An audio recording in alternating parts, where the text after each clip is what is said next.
Good morning, welcome back to my channel. আমি দেবচন্দ্রিমা চলে এসেছি তোমাদের জন্য নতুন একটা ব্লগ নিয়ে। আজকের ব্লগের থাম্বনেল দেখে অনেকেরই মনে হচ্ছে দেবচন্দ্রিমার কি মাথাটা খারাপ হয়ে গেল, এত কথার উত্তর দেওয়ার কোনো প্রয়োজন ছিল না। আবার কিছু মানুষের মনে হচ্ছে না না শুনতে চাই আমরাও কি হয়েছে। আবার বাকিরা যারা খুব মজা লেগেছে তারাও দেখতে এসেছে। তো সবার জন্য এই ভিডিওটা। নমিতা দিয়ে এখানে আমার ডিম নিয়ে চলে এসেছে। আমি এসে বলেছিলাম আমার খুব খিদে পেয়েছে, দাঁড়াও বাবা, ঠিক আছে দাও দাও দাও। এই ভিডিওটা আমি আমার কিছু বন্ধু বান্ধবদের প্রেসারে বলতে পারো বানাচ্ছি, আর কিছুটা নিজেরও মনে হয়েছে যে না এবার একটু কিছু বলা দরকার। আজ 3-4 বছর ধরে বিভিন্ন রকমের খবর বেরিয়েছে, বিভিন্ন কিছু হয়েছে যেগুলো একটু একটু আজকে আমি বলেই দেব।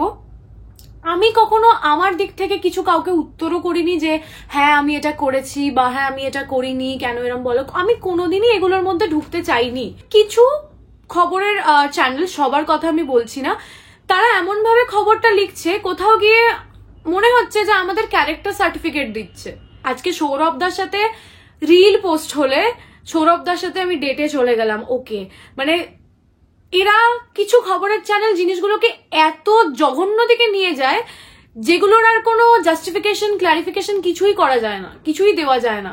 আমার মনে হলো আজকে আমার দিক থেকে আমি একটু ক্লিয়ার করে দিতে চাই আমার দর্শক যারা আমাকে ভালোবাসে তাদের জন্য। কারণ অনেক মানুষকে দেখি তারা দিনের পর দিন নোংরা নোংরা খারাপ খারাপ কমেন্টসের রিপ্লাইয়ে ঝগড়া করে। যেমন অলকা আন্টি, আমার তো অবশ্যই তোমাকে আমি ভুলবো কি করে, মানে কেউ যদি ব্লাইন্ড সাপোর্টার হয়ে থাকে তুমি হয়তো সেটা, আমার ভুলগুলোকেও তুমি হয়তো কোথাও এড়িয়ে যাও। তো চলো তার আগে ছোট্ট করে ব্র্যান্ড প্রমোশন তো করে নি, কারণ ঘুরতে যেতে হবে ভাই। শীতকালে তো আমাদের স্কিনটা খুব ড্রাই হয়ে যায়, আমার তো মারাত্মক ড্রাই স্কিন, তাই আমাকে আলাদা করে একটু ময়শ্চারাইজ করতেই হয় স্কিনটাকে। No, I don't follow in rocket science, I simply use a daily moisturiser. আমি তো আয়ুর্বেদিক প্রোডাক্ট ইউজ করা প্রেফার করি because all this products are crafted with natural ingredients providing excellent effects on my skin. For moisturising I use Kumkumadi body milk. এটাতে আছে Kumkumadi oil, যেটা enhance করে skin radiance, কম করে স্কিনের পিগমেন্টেশন এন্ড রেজুভিনেটস। আর এটার মধ্যে আছে আলমন্ড অয়েল, যেটা স্কিনকে সুদস এন্ড স্কিনের নারিশিং এ হেল্প করে, আর কোকোনাট অয়েল, যেটা স্কিনের হাইড্রেশনকে মেনটেন করে। আমি অ্যাপ্লাই করার পর আমার স্কিনটা দারুণ গ্লো করে, একদম ফ্ললেস একটা স্কিন প্রোভাইড করে, যেটা 48 আওয়ার্স স্টে করে। ময়শ্চারাইজার মানেই আমরা বুঝি যে খুব চিপচিপ করবে, বাইরের ধুলো অ্যাবজর্ব করবে, কিন্তু এটা একদমই চিপচিপে নয়, এটা একদমই non sticky and non greasy formula দিয়ে তৈরি। পুরো দিনে শাওয়ার নেওয়ার পর আমি এটা একবারে অ্যাপ্লাই করি, if needed you can reapply, but আমার মনে হয় না যে 48 আওয়ার্স এর মধ্যে এটা রিঅ্যাপ্লাই করার প্রয়োজন পড়ে বলে, এতটাই ডিপ হাইড্রেশন দেয়। Say goodbye to dry and dull skin. Link আমার ডেসক্রিপশন বক্সে দেওয়া আছে। কুমকুমাদি বডি মিল্কটা তোমরা সবাই ট্রাই করো। তো আজকেও আমার প্রচন্ড দাঁতে ব্যথা করছে, যেটা আমার 5-6 বছর পরে হয়তো হলো। পুরো এই নিচের যে মাড়ি আমরা যেটা বলি, পুরো নিচের মাড়িটা যন্ত্রণা করছে আমার। আমি কেন জানি না, ঠান্ডা লেগেছে কিছু হয়েছে, খাবার খেতে পারছি না। একটু আগে দেখলে নমিতা দিয়ে আমাকে জাস্ট ফলের রস বানিয়ে দিয়ে গেছে, আমি লেবুটা এরম ভাবে খেতে পারছি না, কোনো খাবার খেতে পারছি না, লিকুইড খাবার খাচ্ছি। আমি ডাক্তার দেখাতে যাওয়ারও সময় পাইনি। কালকে একজনের অ্যাপয়েন্টমেন্ট নেওয়া হয়েছে, যদি কালকে সকালবেলা আমাকে শুটিং থেকে ছাড়তে পারে তবেই আমি ডক্টর দেখাতে যেতে পারবো। আমি পেন কিলার খেয়ে খেয়ে বেঁচে আছি, যেটা একদমই উচিত নয়, আমাদের হার্ট আর কিডনি খারাপ করে দেয়, আমরা সবাই জানি। কিন্তু ডাক্তার দেখাতে না যেতে পেরে আমি এই ওষুধটাই ফলো করছি, কারণ আমাকে শুটিং করতে হচ্ছে। তারপরে আমি তোমাদের সামনে বসে এখন এত কথা বলে মাথায় স্ট্রেস নিয়ে এই ভিডিওটা বানাচ্ছি, যেটা আমি পরেও বানাতে পারতাম, কিন্তু এখন বানাতে হচ্ছে কারণ ব্র্যান্ডের একটা ডেট থাকে যে এই দিনের মধ্যে পোস্ট করতে হয়। তা আমার উপর অনেক প্রেশার থাকে, হয়তো আজকের ভিডিওটা আমাকে কালকে পোস্ট করতে হবে। আমার দাঁতে ব্যথা লাগ, আমি মরে যাই, আমি যাই করি, আমাকে এই পোর্শনটা দিয়ে দিতে হবে, কারণ আমাকে অফিসিয়ালি ওরা যে মেলটা পাঠিয়েছিল আমি তাতে সেম জিনিসটা অ্যাকসেপ্ট করে নিয়েছিলাম যে এই টাইমলাইনের মধ্যে আমি ভিডিওটা দেবো। এই এতগুলো কথা আমি এই জন্যই বলছি, আমি নিজেকে বাহবা দেওয়ার চেষ্টা করছি না যে শরীর খারাপ নিয়ে এই ভিডিও বানাচ্ছি, এই কাজ চাপড়ে দিচ্ছি, একদমই নয়। আমি এটাই বোঝানোর চেষ্টা করছি, কষ্ট করলে কেষ্ট মেলে। আমি আজকে সত্যি কষ্ট করে ভিডিওটা বানাচ্ছি, আমার দাঁতে খুব যন্ত্রণা করছে। আমি সকাল থেকে কারোর সাথে ফোনে কথা বলতে পারিনি, আর এখন তোমাদের সামনে বসে আমি ফ্লুয়েন্টলি কথা বলে যাচ্ছি, কারণ আমি যদি গ্যাপ দিয়ে দিয়ে কথা বলি ভিডিওটা কেউ আর দেখবে না। এগুলো সত্যিই কষ্ট। এই কথাটা আমি এই জন্যই বললাম, যারা সত্যিকারের ভ্লগার, আমি নিজেকে ভ্লগার বলে মনে করি না, আমি কেমন বলতো কিছু ভুলভাল খবরের চ্যানেলের মতো, যারা জার্নালিজম জানে না, যারা কিছু জানে না, খবর কি করে লিখতে হয় জানে না, জাস্ট লিখে দেয়, বানাতে হয় বলে বানায়। আমি হচ্ছে সেরকম একজন ভ্লগার। আমি নিজেকে ছোট করে এই কথাটা বলছি, কারণ বাকিদের ভ্লগও আমি দেখি, কারোর মানে নাম নিয়ে ওরকম ভাবে বলছি না, বাট আমার থেকে ওরা সবাই প্রচুর প্রচুর ভালো ভ্লগ বানায়, যারা অ্যাকচুয়ালি ভ্লগটাকে ভালোবেসে বানায়। কারোর এডিটিং এরকম, কারোর কন্টেন্ট খুব ভালো, কেউ রোজের রোজ ব্লগ বানাচ্ছে, এটা একদম সোজা বিষয় নয়। আমার এই প্যাশনটা আসেই না কখনো ইউটিউবের প্রতি, কারণ আমি কখনো ইউটিউবার হতে চাইনি, এটা খুব সত্যি কথা। মানে আমি যদি আজকে জোর করে একটা বলি যে আমার এখন 350 সাবস্ক্রাইবার আছে, হ্যাঁ আমি তো ইউটিউবার হতে চেয়েছিলাম, আমার তো ভেতরে ছিল এটা, কোনোদিন ছিল না এটা আমার ভেতরে, আমি কখনো ভাবিও নি আমি ইউটিউবার হব, আমার কখনো এই চেষ্টাটাও ছিল না। হ্যাঁ একটা জেদের মাথায় একটা খারাপ পরিস্থিতিতে আমি আমার চ্যানেল শুরু করেছিলাম, তারপর তোমরা এত ভালোবাসা দিয়েছো, প্লাস আমি ইউটিউব থেকে অনেক কিছু পেয়েছি যার জন্য আমি এই কাজটা করেছি। যদি বলো যে আমি out of love, out of passion যদি কিছু করে থাকি, সেটা অভিনয়। আমি অ্যাক্টর দেবচন্দ্রিমা শুনতে অনেক বেশি ভালোবাসি ইউটিউবার দেবচন্দ্রিমার থেকে, কারণ ওটা আমার কাছে অনেক প্যাশনের জায়গা। আজকে আমার দাঁতে ব্যথার পরেও কাল সকালে শুটিং আছে, আমার গালটা যদি একটু হেভি লাগছে, আমি ভাবছি আমি নিচে দৌড়াতে যাব যাতে আমার মুখটা ছোট লাগে। আমাকে এটা ইউটিউবের জন্য করতে বললে আমি করবো না, আমার ওই ভালোবাসা, আমার ওই প্যাশনটা নেই। যে প্রপার ব্লগিং করে তার কাজটাও যতটা কঠিন, যারা প্রপার অভিনয় করে তাদের কাজটাও ততটা কঠিন। কেউ যদি অন্য কোনো চাকরি করে থাকে, প্রত্যেকের জায়গায় একটা সাংঘাতিক প্রেসারে থাকে, কেউ সুখে চাকরি করে পয়সা ইনকাম করে বলে আমার মনে হয় না। আরো একটা কথা, যখন ফ্যামিলি নিয়ে কথা উঠে আসে, আমরা সবাই খুব খারাপ বাড়ি থেকে চলে আসিনি যে আজকে যদি আমার কাজ না থাকে আমাকে অসৎ কোনো পথ নিতে হবে, বা আমাকে এমন কিছু করে নিজেকে মেনটেন করতে হবে, নিজের জীবন চালাতে হবে, এমন বিষয়টা একদমই নয়। আসলে আমাকে ইনস্টাগ্রামে লিখেছিল তোমার 14 গোষ্ঠীর এই লাইফস্টাইল মেনটেন করার ক্ষমতা আছে। আই এম শিওর তুমি আমার সব জায়গায় আমাকে ফলো করো তুমি, তো আমার ফ্যামিলি ব্যাকগ্রাউন্ড তোমাকে বোঝানোর মতো ইচ্ছা আমার নেই। যদি খুব নিউট্রালি উত্তর দিই, আমি এটুকুই বলবো, আমার তোমার মতো ঔদ্ধত্য নেই, তাহলে ঔদ্ধত্যপূর্ণ একটা উত্তর দিতাম। তো আমার আগের 14টা জেনারেশন কি করেছে সেটা নিয়ে আমার একটু মাথা ব্যথা নেই। আমার পরের জেনারেশন যাতে ভালো থাকে, আমি যতটা জানি যাতে আমার থেকেও আরো অনেক বেশি পলিশড হয়, আরো অনেক ভালোভাবে থাকে, সেটাই আমি চেষ্টা করব। আমার সেটা নিয়ে খুব মাথা ব্যথা আছে। আমি যখন বারবার ঘুরতে যাই, একটাই কথা বারবার শুনেছি আমি, সেটা আমার ব্রেকআপের পরে হোক বা যখনই হোক, যে অন্যের টাকায় ঘুরে এসেছে, ভালো হয়েছে, ঘোরা হয়ে গেছে, ব্রেকআপ করে দিয়েছে, আরো বিভিন্ন রকমের কথা শুনেছি। আমি কখনোই এগুলো নিয়ে কথা বলতে পছন্দ করিনি, কিন্তু আর এগুলো খুব খারাপ লেগেছে। একটা মেয়েকে লেখে, খুব ছেলেরা এরকম খুব একটা আমি লিখতে দেখিনি, যার জন্য আমার আরো খারাপ লেগেছে। যে মেয়ে মানে একটা ছেলে তাকে নিয়ে যাবে, একটা ছেলে তাকে কিনে দেবে, একটা ছেলেই তার জন্য সবকিছু করবে, এমনটা সবসময় হয় না। আজকালকার যুগে দাঁড়িয়ে এই পুরনো পদ্ধতির চিন্তা ভাবনাগুলো আমার মনে হয় পাল্টে ফেলা উচিত। ছেলে মেয়ে আমরা সবাই ইন্ডিভিজুয়ালি ইনকাম করি, এই যুগে দাঁড়িয়ে আমরা সবাই খুব ইন্ডিপেন্ডেন্ট। কখনো কখনো দেখা যায় আমি আমার পার্টনারের থেকে বেশি ইনকাম করি, কখনো সে আমার থেকে করে, আর সেটা আমাদের ব্যক্তিগত অ্যাডজাস্টমেন্ট।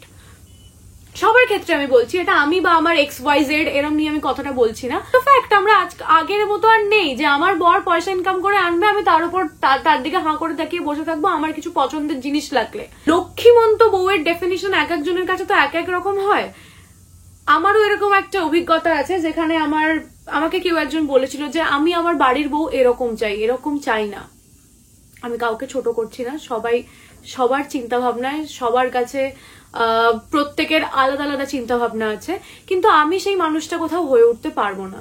সারাদিন বাড়িতে বসে রান্না বান্না করে বরের জন্য সবকিছু করা, নিজের পুরো লাইফটা স্যাক্রিফাইস করে দেওয়ার মতো বড় মানসিকতা, বড় মন কোনোটাই আমার নেই। আমি সেই লক্ষ্মীমন্ত বউ হতে পারবো যে বাইরের সব কাজটা সামলে, বাড়িটা সামলে, সবটা সুন্দর করে সামলাতে চায়। শুধু বাড়ি সামলাতে আমি চাই না, কারণ এত ছোটবেলা থেকে আমি কাজ করেছি। আজকে কোনো জিনিসের জন্য আমার কারোর কাছে কিছু চাইতে খুব লজ্জা লাগে। আজকে আমার কাছে 10 টাকা থাকলে আমি 10 টাকার মতো করে জীবনযাপন করবো, 100 টাকা থাকলে 100 টাকার মতো করে থাকবো। আমি আমার বয়ফ্রেন্ড, আমার মা, আমার বাবা, আমি কারোর কাছেই বলবো না আমাকে 10,000 টাকা দাও, আমার 10,000 টাকার মতো জীবনযাপন চাই। যেটা আমার মায়ের কাছেও খুব ক্লিয়ার। আজকে যে জায়গায় আমি বসে আছি, এখানের 1 টাকার অবদানও কারণ নেই, আমার মায়েরও না। আমার মা সেটা নিয়ে খুব গর্বিত যে আমার মেয়ে এত কম বয়সে এত কিছু করছে। আজকে যদি আমার পুরো ফ্ল্যাটের ইন্টেরিয়ার করতে 10 বছরও সময় লাগে, আমি 10 বছর ধৈর্য ধরতে রাজি। আমার জীবনে কোনো তাড়াহুড়ো নেই, আর আমার কাউকে কিছু দেখানোর নেই। আমার শুধু নিজের কাছে দেখানোর, প্রত্যেক বছর এটা দেখার আগের বছরের থেকে আমি এবছর কি একটু বেটার জায়গায় গেছি, ব্যাস এইটুকুই আমার দেখার আছে। আজকালকার যুগে এটা ভাবা খুব ভুল যে একটা ছেলেই একটা মেয়েকে সবসময় ফাইন্যান্স করতে পারে, সবকিছু করে দিতে পারে। আজকাল মেয়েরা অনেক বেশি ইন্ডিপেন্ডেন্ট ছেলেদের থেকে বলে আমি মনে করি।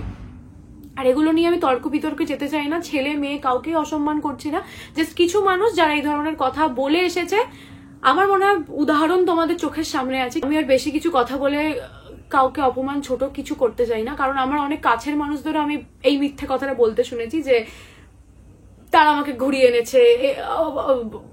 যাই হোক, আমি কোনোদিন না, মানে সেটা হয়নি আর হবেও না। আমি নিজের যোগ্যতায় নিজের ক্ষমতায় বাঁচতে বিশ্বাসী। আজকে আমি যদি আমার বাচ্চার জন্মদিন পালন করে থাকি, সেখানে যদি ধুমধাম করে পালন করে থাকি আমার বন্ধু বান্ধব সবাইকে নিয়ে, আমি চেয়েছিলাম এভাবে পালন করতে ওদের জন্মদিন। ডলার এন্ড ইউরো আমার কাছে আমার বাচ্চার থেকে কম কিচ্ছু নয়। আমি তো ওদের দেখাই না, তোমরা বোঝো না হয়তো, তার জন্য আমি সবকিছু না ওরম ভাবে, আমার একটা মানে 80% লাইফ যদি তোমাদের হয়, বাকি 20%টা তো আমার ফ্যামিলির। আমি কি করছি না করছি, ও কি করে মাথায় হাত বোলাচ্ছে, আমি পারি না এগুলো সবসময় এরকম ভাবে ক্যাপচার করতে, আমি দেখাতে চাইও না। ভালোবাসা জাহির করা অন্যরকম একটা জিনিস। কে কাকে ভালোবাসে এমনিই বুঝতে পারবে। মানুষ ভালোবেসে সব করে যদি সে তাকে ভালোবাসে। আজকে যদি ওদের শরীর খারাপ হয়, আমার রাতের ঘুম চলে যাবে। সেটা যাদের বাড়িতেই বাচ্চা আছে বা যাই আছে, তোমরা তোমাদের বাচ্চার শরীর খারাপ হলে যেটা ফিল করো, আমিও আমার বাচ্চার জন্য এটাই ফিল করি, আলাদা করে মানে এরম ভাবে ভাবি না যে ঠিক আছে। এই জায়গায় আমি কোনোদিন যেতেই পারবো না। আমি রাতের পর রাত জেগে ডলারের পাশে দেখেছি ও কোথাও ওর পায়ে মুখ দিচ্ছে কিনা। ওর একবার পায়ে ইনফেকশন হয়েছিল, আমার মনে হয় গল্পটা আমি তোমাদের সাথে শেয়ার করেছিলাম। ওর ওয়েট আমাকে লিখে পাঠিয়েছিল, আপনার অসম্ভব ডেডিকেশন। কারণ ওর পায়ে যে ইনফেকশনটা হয়েছিল তাতে আমাকে ডক্টর বলেছিল পাটা হয়তো কেটে বাদ দিয়ে দিতে হতে পারে। সেটা শুনে না আমি আর ক্লিনিক দিয়ে হেঁটে আর গাড়ি অব্দি আসতে পারছিলাম না। আমি তো বলি না তোমাদের সাথে সবকিছু শেয়ার করি না, জীবনে সবসময় এরকমও চলে এরকমও চলে। তোমরা শুধু আমার ভালো দিকটা দেখো, কারণ আমি পজিটিভিটি স্প্রেড করতে পছন্দ করি। সবার জীবনে এমনিই চাপ, তার মধ্যে আমাকে তোমরা দেখছোই একটু রিল্যাক্স ফিল করার জন্য। তার মধ্যে আমিও যদি তোমাদের স্ট্রেস দিই, আমার জীবনের খারাপ সবকিছু শেয়ার করতে থাকি, মাথা খারাপ হয়ে যাবে তোমাদের। আর আমি কোথাও গিয়ে পারিও না শেয়ার করতে যে দেখো আমি কষ্ট পাচ্ছি, আমাকে একটু শোল্ডার দাও। আমি কোনোদিন এটা পারিনি, সেটা ক্যামেরার সামনে হোক ক্যামেরার পিছনে হোক। অন্য কাউকে গিয়েও বলি না যে ডলারের শরীর খারাপ, আমার কাঁধে একটু হাত দাও। আমি একাই সবটা সারা জীবন ম্যানেজ করে এসেছি। সেটা আমার ভিতরের ইমোশনাল মানে ওঠানামা হোক বা মেন্টালি আমি খুব খারাপ জায়গায় আছি, যাই হোক সবটা আমি নিজে হ্যান্ডেল করেছি। তো আজকে যদি ওদের জন্মদিন আমি ধুমধাম করে পালন করে থাকি, আমার মনে হয় ওরাও সেটা ডিজার্ভ করে, আমিও সেটা ডিজার্ভ করি। আমি নিজের জন্মদিন কখনো এইভাবে সেলিব্রেট করিনি। মা একটা কথা বলতো যে নিজের বাচ্চা হোক বুঝতে পারবি, সত্যিই তাই। এটা সত্যিই অন্যরকম। অন্যের বাচ্চাকে শাসন করা যায়, নিজের বাচ্চাকে শাসন করা যায় না, এত সহজ নয়। ওরা হাজার একটা জিনিস বাড়ির নষ্ট করার ফলেও আমি নমিতা দিকে বলি আচ্ছা ঠিক আছে ছেড়ে দাও ছেড়ে দাও ছেড়ে দাও, আর নমিতা দিয়ে রেগে যায় আমার উপর। এটা অটোমেটিকলি হয়ে যায়, এটা তোমাকে ফোর্সফুলি করতে হয় না। তুমি যদি কাউকে সত্যি ভালোবাসো, তার সব দোষ তুমি ক্ষমা করে দেবে, যতক্ষণ না পর্যন্ত পিঠ দেওয়ালে ঠেকে যায়। ডলার ইউরো কি বকা খায় না আমার কাছে? খায়, যখন এক্সট্রিম বকাবকি করে ফেলে, যেটাই ওরও ক্ষতি হয়ে যাবে। কারেন্টের তার কেটে দিচ্ছ, যদি কারেন্টের শক খেয়ে যেত কি হতো, মানে আমি ওই ভয়েতে চিল্লিয়ে ফেলছি। এই ভালোবাসাগুলো অন্যরকম। আমার তার নষ্ট করেছে বলে আমার কোনো আফসোস নেই। তো ওরা যদি আমার কাছে, আমি বলতেও আমার কান্না পেয়ে যাচ্ছে কথাটা, 10 বছর 12 বছর থাকে, আমি চেষ্টা করব ওদের জীবনের সব থেকে ভালো ভালো মোমেন্টস গুলো ওদেরকে দেওয়ার। আমি কখনো ওদের শাসন করি না, আমি কখনো ওদের হার্ডকোর ট্রেনিং করাইনি। কারণ কি করবে শিখে? চ্যাম্পিয়ন হবে নাকি? বাড়িতে থাক, খাক ডাক, অ্যাশ করে বাঁচুক, যেটা আমি করতে পারছি না। আমি কাজ করবো ভাই তোমাকে ভালো রাখার জন্য। সেখানে যারা তোমরা এই কথাগুলো বলেছো যে তুমি দিদি অন্য কোনো স্ট্রিট ডগসদের নিয়ে এটা করতে পারতে, এই করতে পারতে, অনেক কিছু অনেকে লিখেছো, তো আমি সবার কথা খারাপ বলছি না। আমরা স্ট্রিট ডগসদের খাইয়েছি, আমরা ব্রিজের নিচে গিয়ে সবাইকে কেক ডিস্ট্রিবিউট করেছি, জাস্ট সেগুলোর কোনো ভিডিও অ্যান্ড ছবি সোশ্যাল মিডিয়ায় আমরা ওরকম ভাবে দেখাতে চাইনি। আমি খুব দেখানে মানুষ নই। যদি আমাকে চিনে থাকো তোমরা, কারোর জন্য ভালো করছি সেটা দেখাতেই হবে এমনটা আমার মধ্যে নেই। আই সোয়ার আমরা সব করেছি। আর কি ডলারিওর জন্মদিনে কোনো ডগই আসেনি, কারণ লিওরও খুব একটা ফ্রেন্ডলি নয়, ও খুব রেগে যায়, ও খুব অ্যাগ্রেসিভ হয়ে যায়, প্লাস কমপ্লেক্সের মধ্যে একটু প্রবলেম। এখানে তো প্রায় লোকে পারলে আমার সাথে রোজ কথা বলার জন্য ঝগড়া করে, যদি নাও পয়েন্ট থাকে তাও আমার সাথে একটু কথা বলবে বলে ঝগড়া করে। আমার এটাতে আপত্তি আছে। আমি কি খারাপ ব্যবহার করবো আমাকে একটু হাই হ্যালো বললে? আমি সাউথ উইন্ডসের লোকদের জন্যও বলছি এটা, মানে আমার মুখটা দেখে খুব মনে হয় খুব অ্যারোগেন্ট বা কিছু, মানে ছুতো খুঁজে ঝগড়া করতে আসার কোনো কারণ হয় না। আমি এমনিও কথা বলবো, মানে এমন মানুষকে আমি বলতে দেখেছি ঝগড়া করার পর আমাকে শেষে বলেছে যে হ্যাঁ তোমার সিরিয়াল দেখি ভালো। এটার পরে তো এটা বলার কোনো দরকার ছিল না। আমি এমনিই কথা বলবো, প্লিজ এগুলো না, মানে সারাদিন তো খুব কাজের চাপে থাকি, অকারণে ঝগড়াটা আমি নিজে অ্যাভয়েড করার চেষ্টা করি। 3 বছর আমি এখানে আছি, আমার একটা কারোর সাথে কোনো বন্ধুত্ব নেই, কোনো ফ্রেন্ডশিপ নেই, কিছু নেই, জাস্ট বিকজ কমিউনিটির এই প্রবলেমগুলো হয় বলে। আমার মনে হয় যারা কমপ্লেক্সে থাকো তারা সবাই এগুলো তোমরা ফেস করো, যে ডগের এই টয়লেট করা যাবে না, এই পটি করা যাবে না, এই করা, এই লোম পড়ছে, ওই পড়ছে, বিভিন্ন রকমের যে কারণগুলোর কোনো কারণ নেই, মানে এটুকু হবে। ওরা কি চেঁচাবেন? আমি কি বলবো? ওরা বউ বউ করে কথা বলে, আমি বলবো কথা বলবি না, বোবা হয়ে থাক। মানে কি যে অসহ্যের মধ্যে দিয়ে মাঝে মধ্যে যেতে হয়। সব দিকটা তোমরা দেখতে পাও না, শুধু ভালো দিকটা দেখতে পাও। আই এম সো সরি, আমি আজকে সাউথ উইন্ডসকে প্রমোট করছি, তোমরা সেটা আমার ইনস্টাগ্রামে দেখছো, সেটা আমার আবার কাজের জায়গা, এই জন্যই ক্লিয়ার করছি। একটা আমার কাজ আর একটা আমি নিজে মানুষ, এটাই আমি বলার জন্য বলছি। আজকে ওটা প্রমোট করার জন্য আমি পয়সা নিয়েছি কাজটা করার জন্য, ওটা আমার প্রফেশনের জায়গা। আর আজকে যে ভিডিওটা তোমরা দেখছো এটা আমি দেবচন্দ্রিমা, এটা আমার মনের কথা। এখানে বিভিন্ন রকমের প্রবলেম হয়, এখানে কিছু মানুষ আছে যারা পাগল, আর এটা সোসাইটির প্রবলেম না, এটা তো মানুষের প্রবলেম। আমি সাউথ উইন্ডসের দোষ দিচ্ছি না। আমার মনে হয় প্রত্যেকটা জায়গায় এই ধরনের কিছু কিছু খারাপ মানুষ থাকে, যারা অন্যকে জ্বালিয়ে মজা পায়, যাদের সারাদিন কোনো কাজ থাকে না, অন্যের জীবন কি করে অতিষ্ঠ করবে সেটা তারা ভাবার চেষ্টা করে। তার মানে এটা নয় যে তোমরা এখানে কেউ আসবে না, তোমরা থাকবে না, নিজের মতো থাকো। আমি যেভাবে থাকি, ঘোড়ার মতো হাঁটি, কারোর দিকে তাকাই না, ঘোড়ার মতো বাড়ি চলে আসি আমি। তার মানে এবার এটা নয় আমার অহংকার আছে, তোমরা আমাকে এই জায়গা অব্দি পৌঁছে দিয়েছো যেখানে তোমাদের সাথে কথা বলা যায় না। এই হচ্ছে ব্যাপার। ভ্লগটা হচ্ছে একদম র দেবচন্দ্রিমা, ইনস্টাগ্রামটা হচ্ছে অ্যাক্ট্রেস দেবচন্দ্রিমা, এগুলো আলাদা আলাদা জায়গা। কি বলবো বলো? আর মানে এর থেকে ভালো করে আমার মনে হয় আমি আর বোঝাতে পারবো না। একটা পয়েন্ট আমি মিস করে যাচ্ছিলাম, কর্ডেলিয়া ক্রুজ।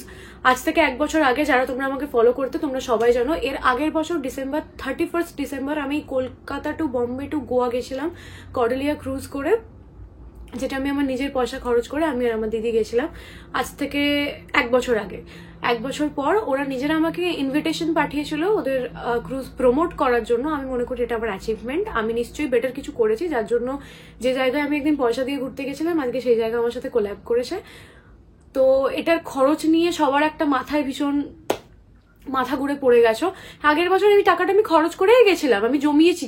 আমি তোমরা এফডি করার জন্য টাকা জমাও, আমি ঘুরতে যাওয়ার জন্য টাকা জমাই। তোমার আর আমার মধ্যে এইটুকুই পার্থক্য। কেউ গয়না কিনতে ভালোবাসো, প্রত্যেকের তো আলাদা আলাদা ভালোবাসার জায়গা থাকে। কেউ শাড়ির পেছনে পয়সা নষ্ট করো, কেউ গাড়ি, কেউ বাড়ি, সবাই আমরা পয়সা ইনকাম করি, সবাই কিছু না কিছু জায়গায় নিজেদের ভালোবাসার জায়গায় আমরা খরচ করি। আমার ভালোবাসার জায়গা হচ্ছে ঘুরতে যাওয়া, এইটুকুই পার্থক্য তোমার আর আমার মধ্যে। তো এই পুরো ট্রিপটা ফ্রি অফ কস্ট ছিল, আর এটা সম্মানের সাথে ফ্রি অফ কস্ট, কারণ আমার কাজের জন্য আমি সেখানে ইনভাইটেড ছিলাম। লাস্ট একটা কথা আমি বলে দিই, আমি কখনো কারোর ক্ষতি করিনি, তাই আমার মনে হয় না আমার সাথে সেরকম কোনো খারাপ কিছু হবে বলে। যে খারাপগুলো হয়েছে সেগুলো আমার ভালোর জন্য হয়েছে। আমি পরে বুঝেছি যে এগুলো হওয়া দরকার ছিল, না হলে আমার আরো খারাপ হয়ে যেত। তো আমি গলার জোর দিয়ে বলতে পারি যে আমার যত বড়ই ক্ষতি করে থাক না কেন, আমি কখনো ভগবানের কাছে গিয়ে এটা প্রার্থনা করি না যে তার খুব ক্ষতি হোক, তার খুব খারাপ হোক। আমি ভগবান জানে আমি তার কাছে গিয়ে কি প্রার্থনা করি। আজ তোমাদেরও আমি বলে দিচ্ছি, আমি এটাই বলি যারা ভালো তাদের ভালো করো, যারা খারাপ তাদের শাস্তি দিও। আমার কাছে হিসেব ভীষণ ক্লিয়ার। তো আমার মনে হয় আমি কিছু খারাপ করলে শাস্তি আমিও পাবো। কর্মা ইজ আ বিচ। আমি ভীষণ বিশ্বাস করি কর্মা, কারণ আমি অনেকবার দেখেছি কিরম হতে পারে, অনেক কিছুতে দেখেছি, সেগুলো আর শেয়ার করলাম না তোমাদের সাথে, তাহলে হাঙ্গামা হয়ে যাবে। আমি বিশ্বাস করি অন্যের ক্ষতি করলে নিজের ক্ষতি হয়, কারোর ক্ষতি করে কখনো সামনের দিকে এগিয়ে যাওয়া যায় না। কম্পিটিশন করা ভালো, সেটা হেলদি যতক্ষণ আছে ততক্ষণই সেটা ভালো। এমন নয় যে কারোর ক্ষতি করে দিয়ে আমাকে সেই জায়গাটা নিতে হবে, কোনোদিন সেই জায়গাটা আমার থাকবে না। কোনোদিন থাকেনি। অনেককে দেখেছি এরকম করতে, কিছু লাভ হয় না এসব করে। প্রত্যেকে আলাদা আলাদা রাস্তা দিয়ে যাব আমরা, প্রত্যেকের জার্নিটা আমাদের আলাদা। কখনো ভালো সময় যাবে, কখনো খারাপ সময় যাবে, এটা পার্ট অফ লাইফ। অন্যকে হিংসা করে কিছু হবে না। অন্যকে হিংসা করে যদি নিজের উন্নতিটা হয় তাহলে অন্যকে হিংসা করে লাভ আছে, আর অন্যকে হিংসা করে যদি নিজের অবনতি হয়, নিজের মধ্যে নেগেটিভিটির জন্ম হয়, নিজে যদি ডিপ্রেশনে চলে যাও, সারাক্ষণ যদি ভাবতে থাকো ওর ভালো হচ্ছে আমার ভালো হচ্ছে না, তোমার জীবনেও ভালো হবে না। আমরা তো নিজেদের দোষগুলোকে এড়িয়ে যাওয়ার চেষ্টা করি, সবসময় একটা অন্যের ঘাড়ে বন্দুক রেখে পালিয়ে যাওয়ার চেষ্টা করি। যেখানে আমাদের দোষ থাকে নিজেরা জানি, তাও আমরা স্বীকার করতে ভয় পাই কেন আমি জানি না।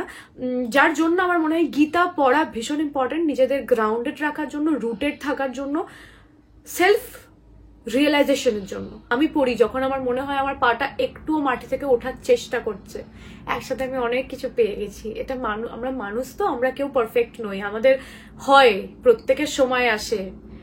একটা সময় মানুষ নিজেকে ধরে রাখতে পারে না যখন খুব সাফল্য পেয়ে যায়, যেটা আমাদের প্রফেশনে খুব হয়, যে পুরো সব লাইট যখন আমার মুখে, তখন আমার মাথাটা ঘুরেই যায়। তো সেই মাথাটা যাতে না ঘোরে, আমার মনে হয় তার জন্য প্রত্যেকের গীতা পড়া উচিত। For moisturising I use Kumkumadi body milk. এটাতে আছে কুমকুমাদি অয়েল, যেটা এনহ্যান্স করে স্কিন রেডিয়েন্স, কম করে স্কিনের পিগমেন্টেশন এন্ড রেজুভিনেটস। শাওয়ার নেওয়ার পর আমি এটা একবারই অ্যাপ্লাই করি, if needed you can reapply. Say goodbye to dry and dull skin. Link আমার ডেসক্রিপশন বক্সে দেওয়া আছে। কুমকুমাদি বডি মিল্কটা তোমরা সবাই ট্রাই করো।